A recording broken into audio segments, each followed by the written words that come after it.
दसादसे 10 दराने 5,000 रुपयाचे 3 वर्षाचे चक्रवाढ व्याज किती? व्याजाचा दर 10 आहे.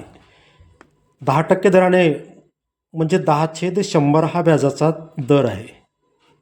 तर या ठिकाणी जर आपण हा 0 कट केला तर 1/10 राहील.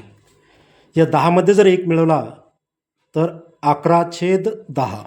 ठीक आहे इथपर्यंत. आता याचा अर्थ काय आहे, तर 10 रुपये जर आपले मुद्दल असेल तर रास किती मिळते आपणास? 11 रुपये मिळते.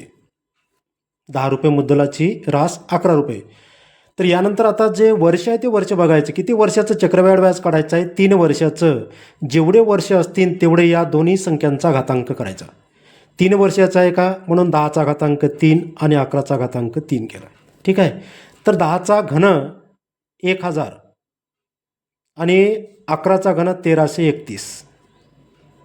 दोघांचे घन केले म्हणजे 1000 रुपये जर मुद्दल असेल तर त्याची रास किती मिळाली? 1331. तर या ठिकाणी आपणास व्याज किती मिळालं आहे?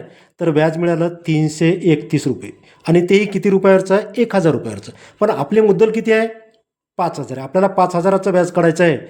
मग या ठिकाणी आपण जर 5000 लिहिले तर हे 5000 हे जे मूळ आपली रक्कम आहे या ठिकाणची 1000 रुपये आपण अगोदर बघितलेली, तर त्याच्या किती पट आहे?